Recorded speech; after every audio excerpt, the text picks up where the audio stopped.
Students, welcome to Nikunjan Raj Tutorials. Contact number. Today we'll do class 10th physics sound chapter. Sound, okay? This is chapter 7 in your textbook and one of the most important chapters because in section B of your paper, section B, there is one question, one dedicated question for 10 marks on this chapter, sound chapter. Okay, so an entire question which may have 3 or 4 sub questions is dedicated for this sound chapter. Okay, so that makes this chapter very important. So let's start with the chapter. It's a medium sized chapter, not so big and not very small. It is divided in 3 parts. So let's start with the first part.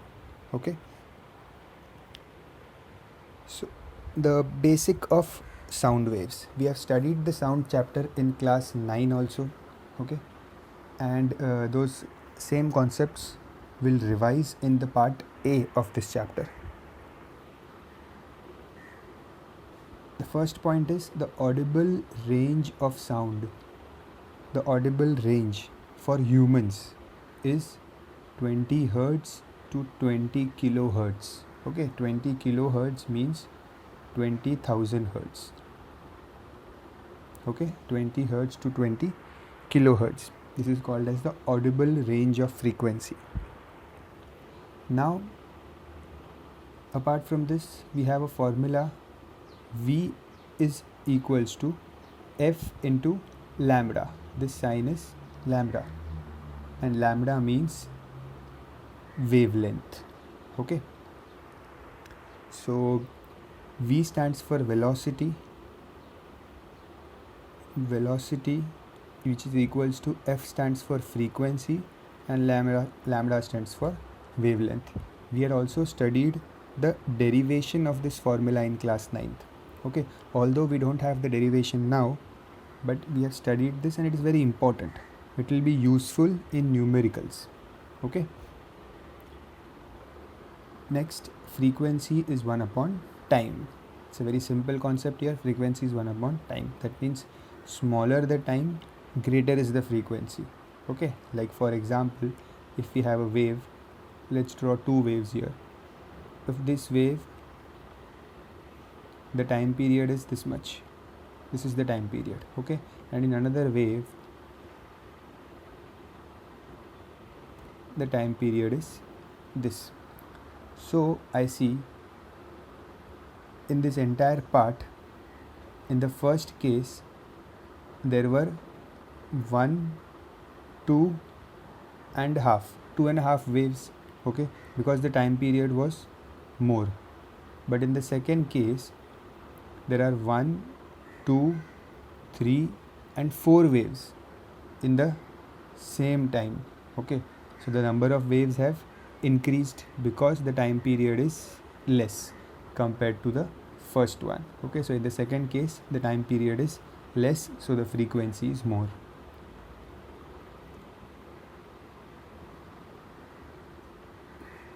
Next, so let's study the diagram. This diagram will give us the important terms related to the wavelength, sound waves. So this is one side frequency from start to end. We can say this is one cycle. Okay, or a one cycle can be counted from here also,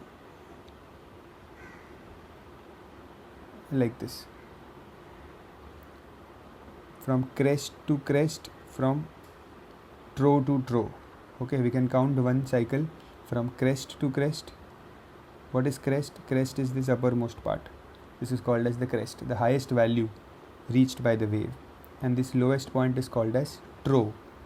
Okay, trough, TROUGH. Okay, trough. This is about the basics of the waves. You know what is wavelength? Wavelength is this length from the start to end. This length in meters is the wavelength. Okay, then there is time cycle for one wave. Time cycle, the time taken by the wave to complete one complete cycle. Okay, to finish one cycle is called as the time period.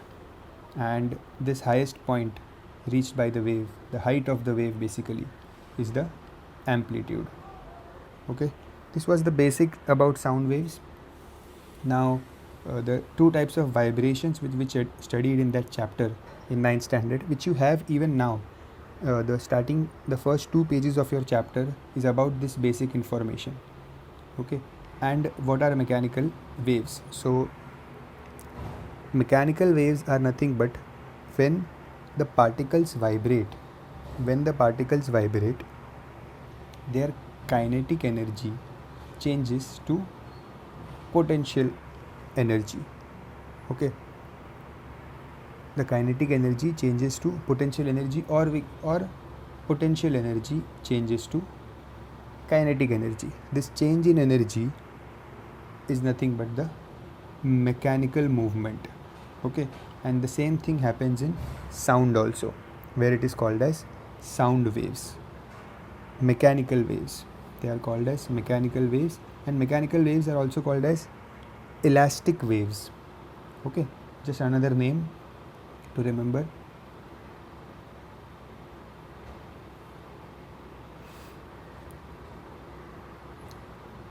Now, based on mechanical waves, mechanical waves are further divided in two parts: longitudinal waves and transverse waves. We have studied these two types in class 9. Let's revise them.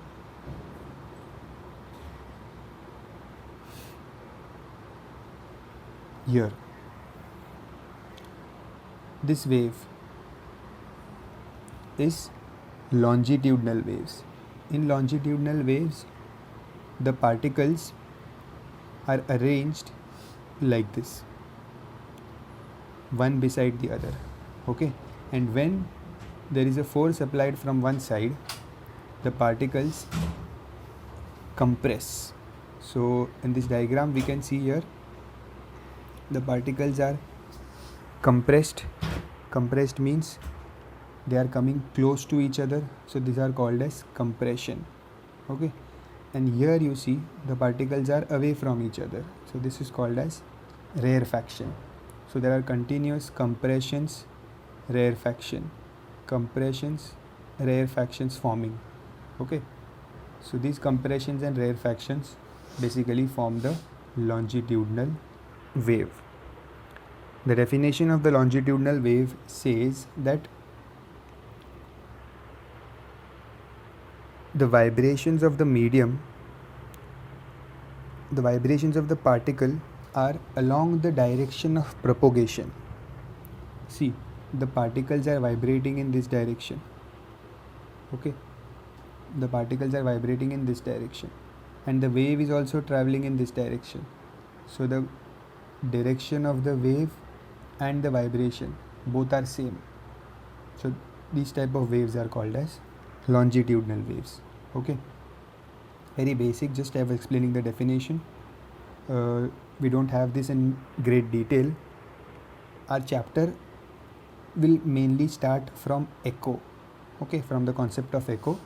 This all which we are studying now about longitudinal transverse wave is the revision part. Now this was longitudinal wave, here this. Now let's see what is transverse wave. These are transverse wave. Here you see where we have crest and trough, correct? Particles are vibrating in the upward and downward direction, means the vibration is vertical. Okay, see here I had written the vibration is horizontal and the particle is also moving in this direction, so both were same. But in transverse, the particles are vibrating in this vertical direction and the wave is traveling in this direction.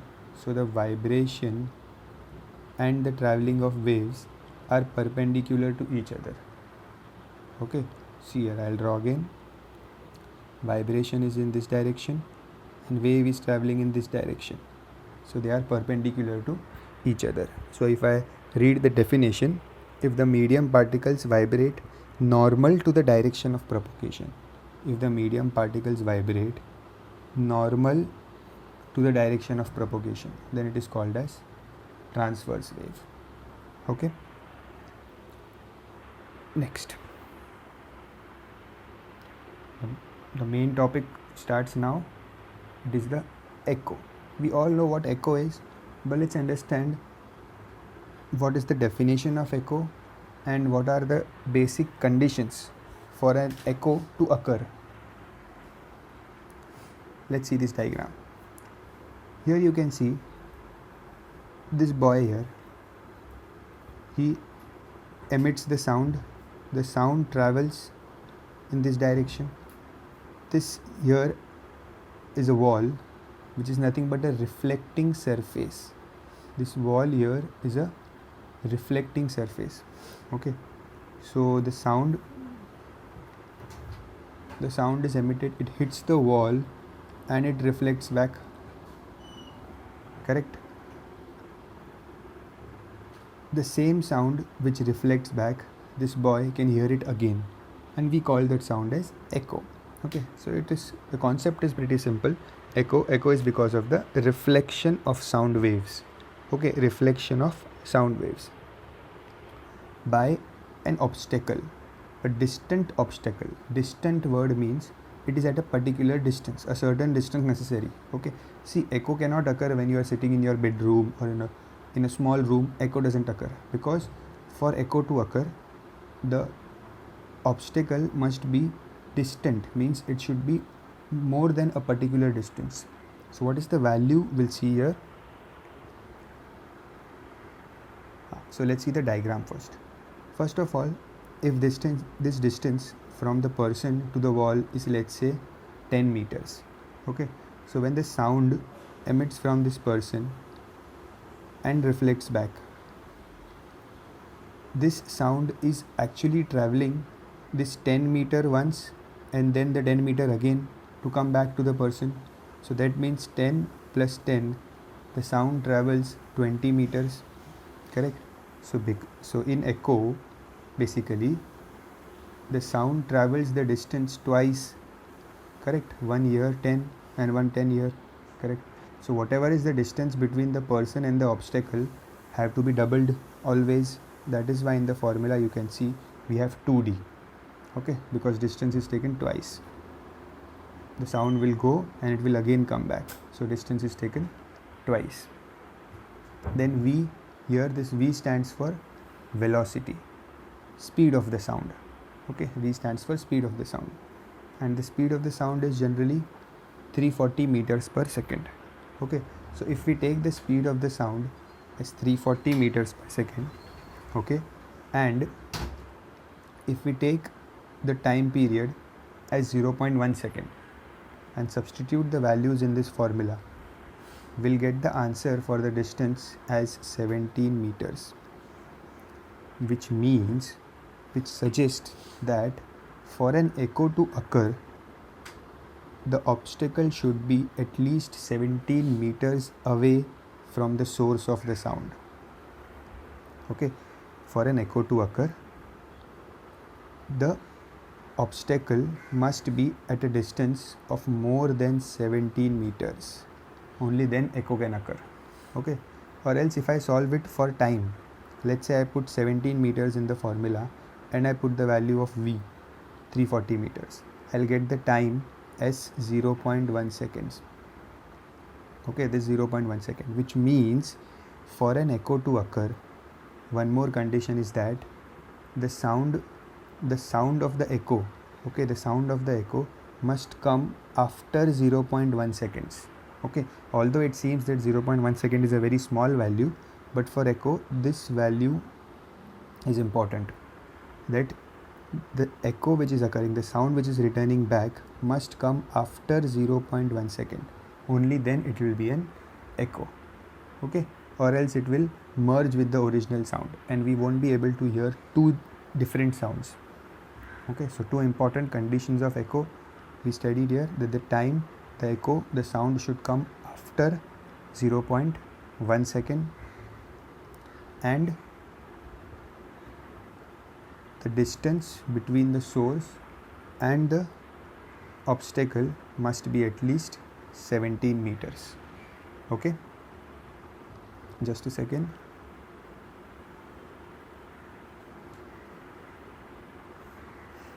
Okay,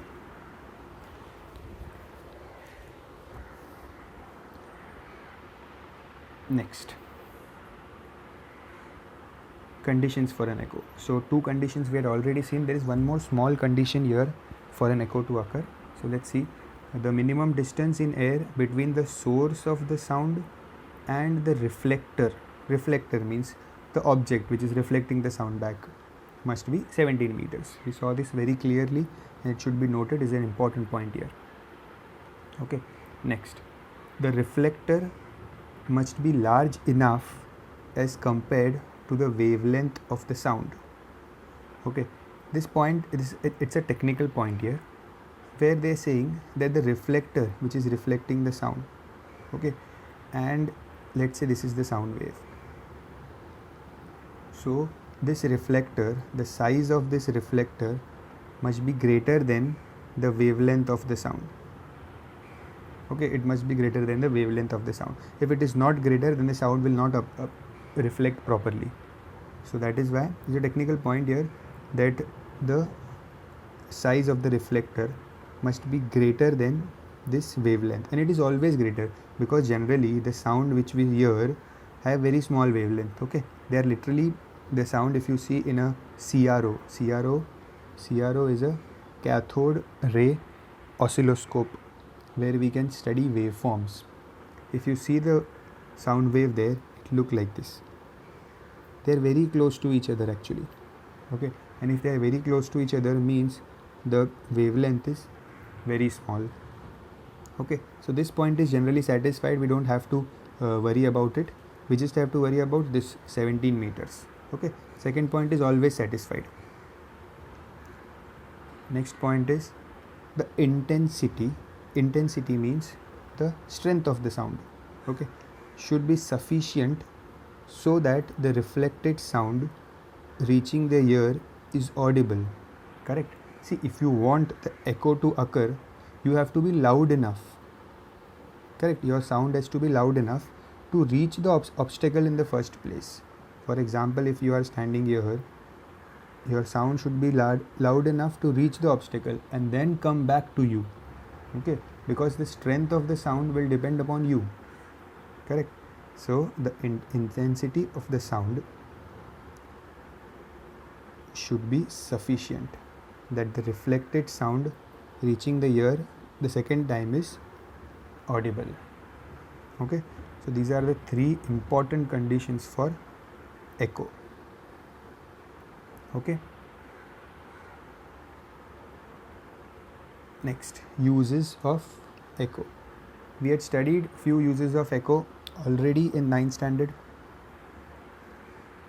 Let's understand few more uses, and those same are repeated here, and one or two new is added. So let's see. First, in the case of bats. Now bats, the visibility of the bats are not at par with humans. Their visibility is low. So basically they use sound waves. They use the sound waves to detect their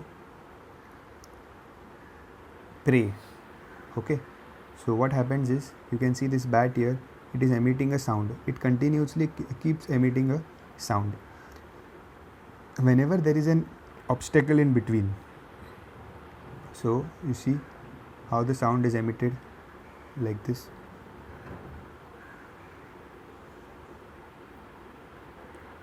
And whenever there is an insect or a fly which is a reflector, basically the sound waves will return to the bat. Okay, in this way the sound waves will reach the bat.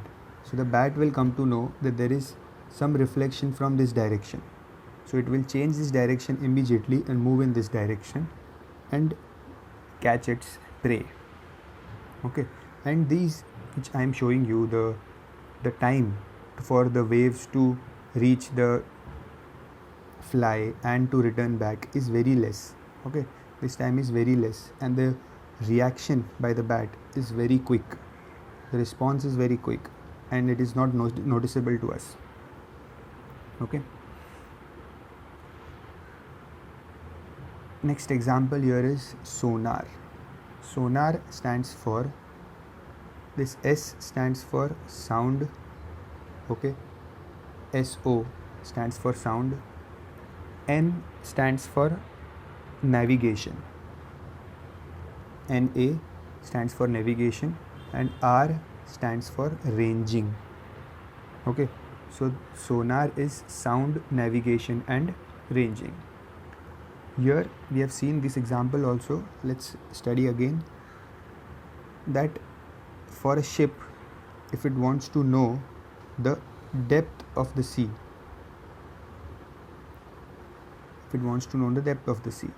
what it will do, it will emit sound from here. Okay, it will emit the sound will reach the bottom of the sea, the ocean bed, and it will get reflected back. So this sound will reach the bottom and get reflected back, and it will be received by the receiver. They will calculate the time, how much time, they will calculate the time taken by this sound to reach the receiver, and depending upon this time they'll come to know the depth of the seabed, or we can say the ocean bed. Okay, so this is how the ship finds the depth of the ocean bed. Okay, the sound is emitted from a device called as transmitter, which sends the signal. Okay, and that signal is in the form of ultrasound. Okay, ultrasound pulse means basically that there is a sound and one sharp sound, then one sharp sound. Pulse means a steady sound for some time and again a sharp sound, steady sound and then a sharp sound, like this. This is called as pulse. Okay, and they are at regular intervals, like for example one pulse after every 0.1 second, like this. The signal is something like this. Next, the use of echo in medical field for sonography. You all know what is sonography. You have heard about sonography, ultrasonography, and there are other uses of sound in medical field also. For example, the imaging of human organs. Imaging means this ultrasound is used to give an image of your liver. Liver is one example. Then your gallbladder, then a womb. These are different examples of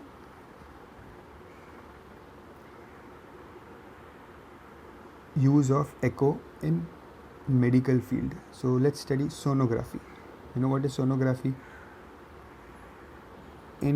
After 1 or 2 months to the pregnancy, the size of the fetus can be checked by using the method sonography, to make sure that the growth of the fetus is proper. And we do not use x-rays here. See, x-rays can also be used, but we do not use x-ray because this x-ray can be harmful to the fetus. Fetus means which will later turn into a child or baby.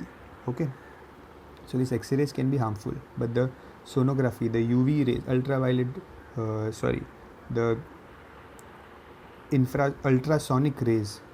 the ultrasonic rays are not harmful as compared to the x-rays, which are very harmful. So x-rays are not advisable for pregnant women. Okay, this is one more example of echo in sonography, medical field. Next, now with this sonography topic we complete the part A of the chapter. Okay, Now the part B. Part B is more about different types of vibrations.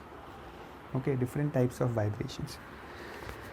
And a new concept which is resonance. Very important concept which will come later once we study three types of vibrations. So the first type of vibration is natural vibrations. Okay, what is natural vibrations? The definition says that periodic vibrations of a body.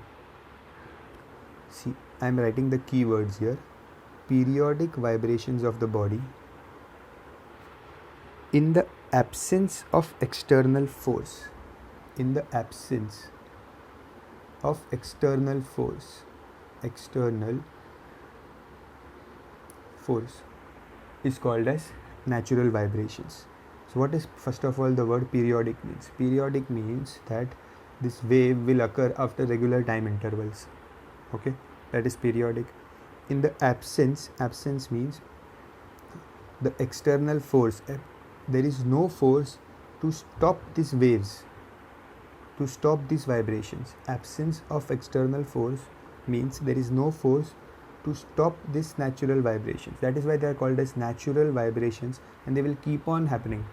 Okay, they will continue for very long period of time. That is why they are called as natural vibrations. Okay, in reality it is not possible that there is no external force. There is always some external force like air resistance or something else. But natural vibration is a concept where they tell you that there are periodic vibrations in the absolute absence of external force, and hence the vibrations will continue to happen.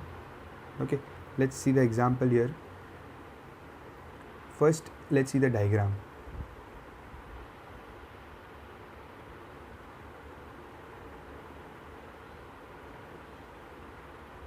See, normal wave here, and then continuously the particles are vibrating without any loss of amplitude. It will continue to vibrate, okay, for infinite period of time, because there is no one to stop this vibration.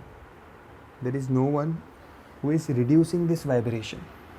Okay, so it will continue to happen. There is absence of external force. Okay, let's take some examples of this type of vibrations. So don't get confused. Natural vibrations are basic vibrations where a particle is just vibrating like this and there is no one to stop. Okay, so these are natural vibrations. The first example here is pendulum, tuning fork, string instruments. Let's see with the help of a picture.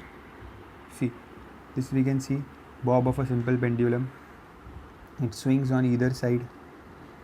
Okay, there's one more diagram here. See, in this diagram we can see that this is a bob of a simple pendulum and it will swing on either side. And this swing, how much time does it take for one swing to complete? With that we can calculate the frequency of this simple pendulum. Okay, now the frequency of this simple pendulum will depend upon the length of the pendulum. Correct? That frequency will depend upon the length. If we change the length, the frequency will also change. Okay, and what is the relation between the length and the frequency? They are inversely proportional. The frequency is inversely proportional to length of the pendulum. Okay, and this frequency, for example, if I push this pendulum, it will start swinging. Okay, and it will swing with some frequency. Okay, and that frequency will be its natural frequency. Okay, if I change the length of the pendulum, it will swing with some other frequency. That will be the natural frequency of that pendulum. See, every pendulum is different from each other. Let's say there are two pendulums. Pendulum 1, which has a length 5 meters, and pendulum 2, which has length 10 meters. So this first pendulum will, let's say, vibrate with a frequency of 10 Hertz. Okay, this will vibrate with a frequency of 10 Hertz, and this second pendulum will vibrate with a frequency of, let's say, 2 Hertz. Why? Because the length is increased, so frequency will decrease, and this frequency with which they vibrate is their natural frequency. Okay, different pendulum will vibrate with different frequencies depending upon their length.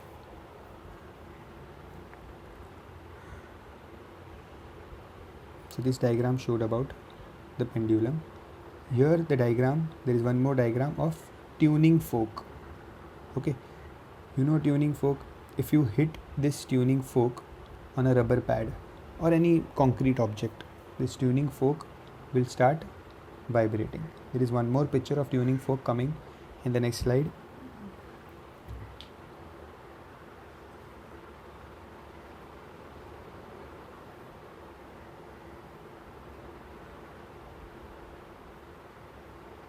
Okay, let's understand here. See, this tuning fork, when it vibrates, the air around the tuning fork also vibrates. Okay, this air around the tuning fork will also vibrate. This vibration can be useful to us. How it is useful, we'll see in the topic of resonance, how the vibrations will change. But in tuning forks also, different tuning fork will emit different frequencies. Okay, for example, a tuning fork which is of size this may emit a frequency of, let's say, 5 Hz. But if a tuning fork has size this much, a longer tuning fork, it will emit vibrations, frequencies of different amplitude, different magnitude. Okay, so different tuning fork will have different frequencies. Now these were the basic examples of natural vibrations, pendulum, tuning fork. We often see these examples. Let's see some different type of example. So these examples are there in your textbook. After the topic natural frequency, there are around 7 examples where in detail they have explained how a tuning fork, how pendulum behaves when their parameters are changed. So let's understand first about the spring. See, this spring here is in compressed state. Okay, because there is no object here. Okay, the spring is in compressed state. Now once you tie some weight to the spring will get stretched. Correct, it will get stretched. See, the space between two consecutive rings has increased compared to here. So the string is stretched. Now when you release this object, when you suddenly remove this weight, this spring will again compress and it will start vibrating. Okay, this vibration, see, when you suddenly, this is tied to the wall. First of all, this upper part is tied to a wall, and if you suddenly remove this weight, the spring will start vibrating. Okay, the spring will start vibrating in this direction like this. So this vibration of the spring, it will vibrate with its natural frequency. Okay, any object, if it is elastic in nature and if you apply force on it, it will vibrate, and it will vibrate with its natural frequency. Next, this is a piano. Okay, in a piano, you know, different keys have different frequencies. Here, for example, the standard key A has a frequency 440 Hz. Now as you go on the right hand side, you see different keys having different frequencies, with frequencies increasing on the right hand side. Okay, and the frequencies decreasing on the left hand side. So each key in the piano, when we strike that key, the strings go in vibration and they produce their own natural frequency. Okay, so the natural frequency of this key E is 659. The natural frequency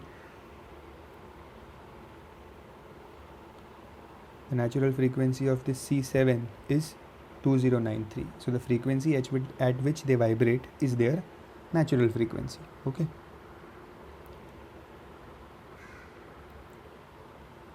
Next, it is flute. You know what is flute? Flute we call basuri, we call it in Hindi. So what is basically, how does the flute work? It works on the same principle of air column. Okay, it works on the principle of air column. Now what is air column? Air column is, see, the flute is hollow from inside. This is a normal flute here, and it is hollow from inside. Okay, this inside part, it is hollow. From here, air comes inside the flute. Okay, and there are different holes here at different length. Okay, so if for example you close these three holes, let's say I close these three holes, the air will have to travel and will come out from here, correct?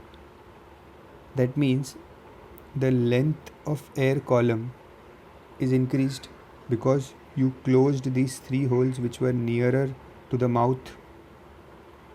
The length of air column increased. Similarly, if you close these three holes, the air will come out from here, correct? That means the length of air column is decreased now. So by changing this length of air column, we can change the frequency of the flute. Okay, and again here the frequency is inversely proportional to the length of air column. Okay, now in the case of flute, the frequency also depends upon the radius of the flute. Okay, because it is cylindrical in shape, so the radius also matters. Okay, but in your textbook you have to remember only the length. Also, one more thing, this flute which I showed in the diagram is open from both ends. Okay, if you close it from one end, the relation will change. How it will change? Let's see. If it is open from both ends, the different frequencies, the different ratio of frequencies in which it will produce sound will be such. It will be in the ratio 1:2:3:4, like this. Okay, it will increase, the frequencies will increase like this depending upon which hole you close. Okay, when it is open at both ends, this is the ratio it will follow. Okay, but when it is closed from one end, let's say it is closed from this end. Okay, the air cannot escape out from here, so the air will return and come back from here, or the air will go out from these holes which are open. In that case, where this case happens in organ pipe. Okay, organ pipe is also a musical instrument. You can see the picture in anywhere, or many people might have used organ pipe. In organ pipe, it is closed from one end, so this ratio changes. The ratio becomes 1:3:5. Okay, the ratio becomes 1:3:5, and so on. Then again 7, like the gap of 2. It will increase like this. So when it is closed from one end, the frequencies will be in this ratio. When it is open from both ends, the frequencies will be in this ratio. Okay.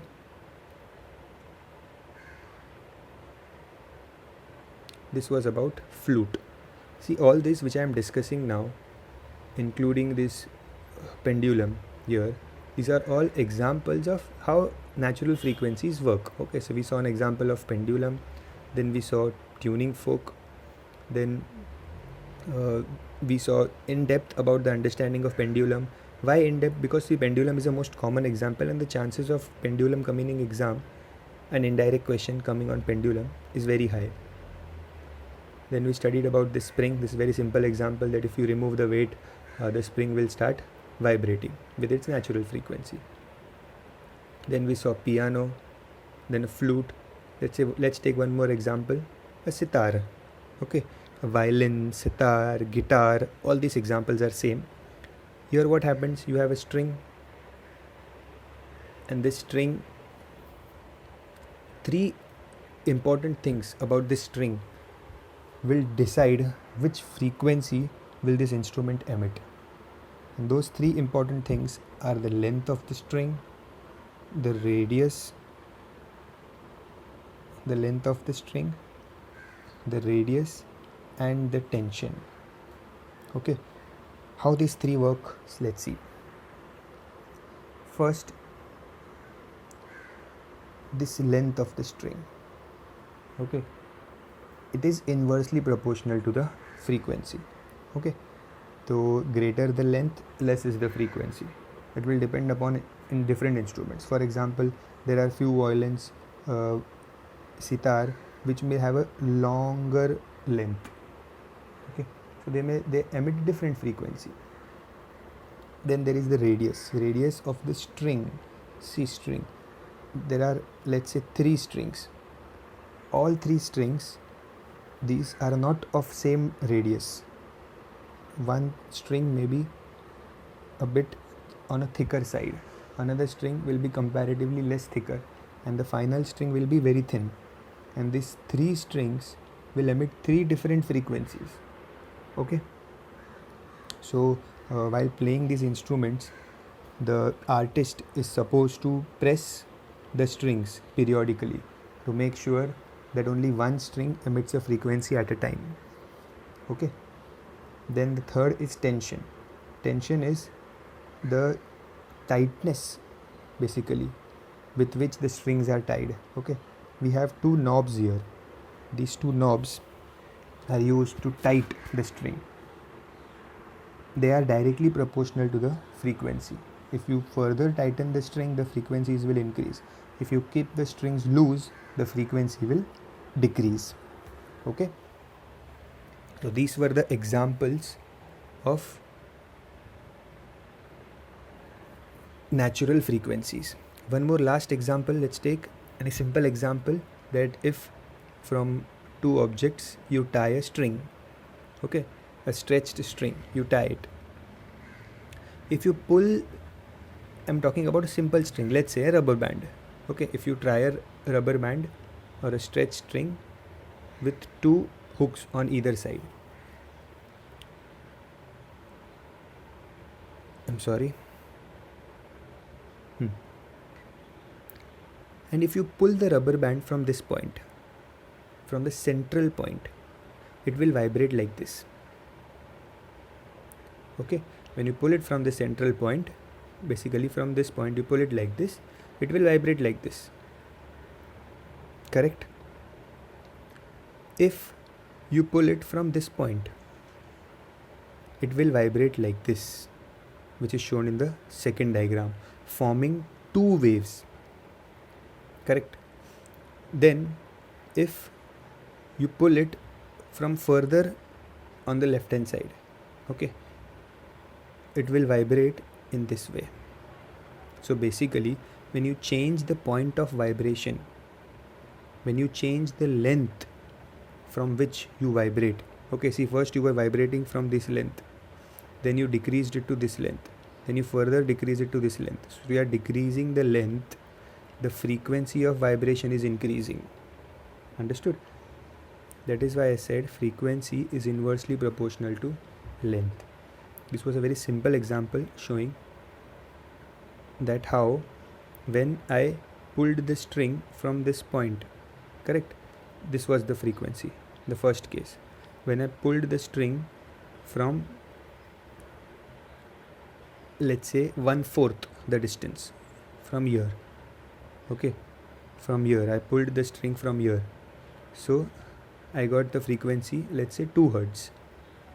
When I pulled the string from here, further decreasing the length, I got this type of wave. In the first case I got this wave, second case I got this wave, in third case the frequency further increased. Okay, so this first one is called as the principal note.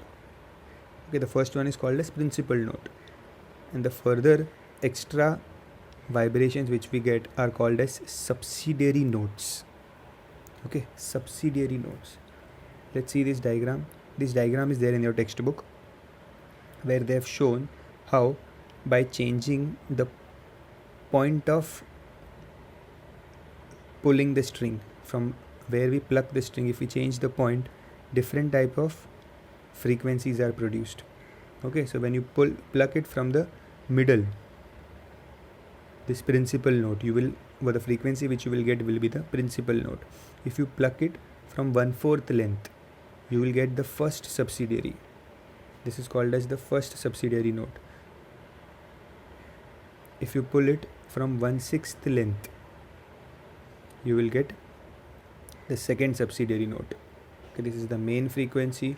And if you further, you keep on decreasing the length. For example, from this string, if you pull from the very far end, from here, if you pull down, then you will get lot of subsidiary notes. Okay, so basically these vibrations will depend upon the point of application of force, that is from where you pluck the string. Okay, if you pluck it from the middle, it will give you principal note. If you pluck it from any other point, it will give you subsidiary notes. Okay, principal note is the most powerful compared to the subsidiary notes. Okay,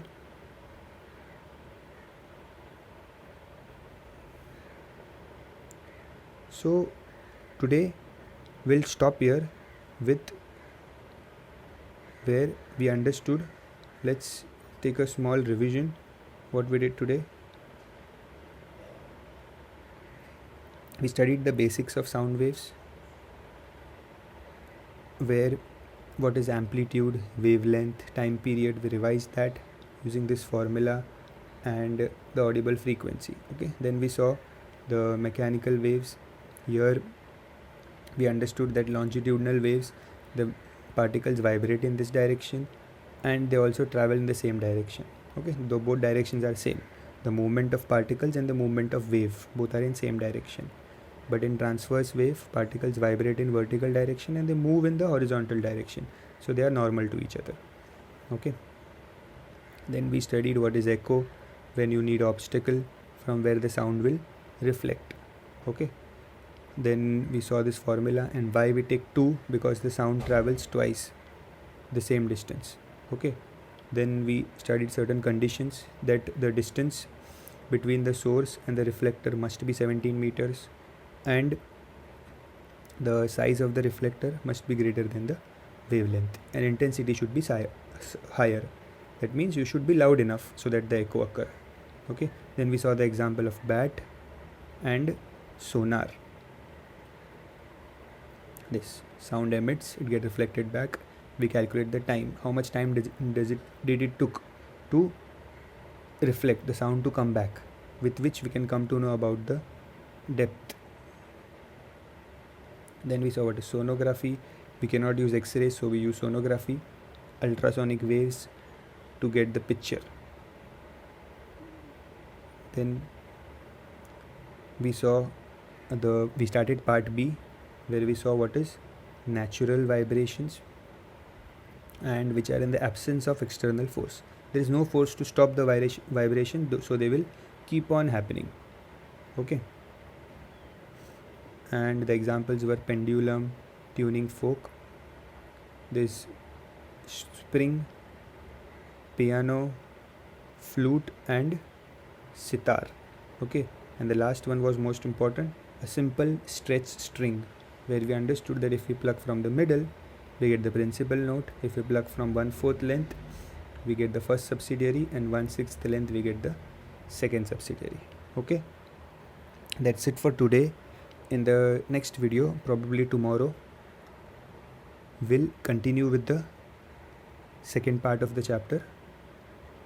And once you finished watching this video, or while watching the video itself, I will advise you to read the chapter long. Okay, you will definitely understand most of the part, because I have used pictures and simpler explanation. You will understand mostly everything. If you have doubt in something, mark your doubt Okay, mark it. I'll keep a small doubt lecture where we can clear everything. Okay, that's it for today. Thank you very much.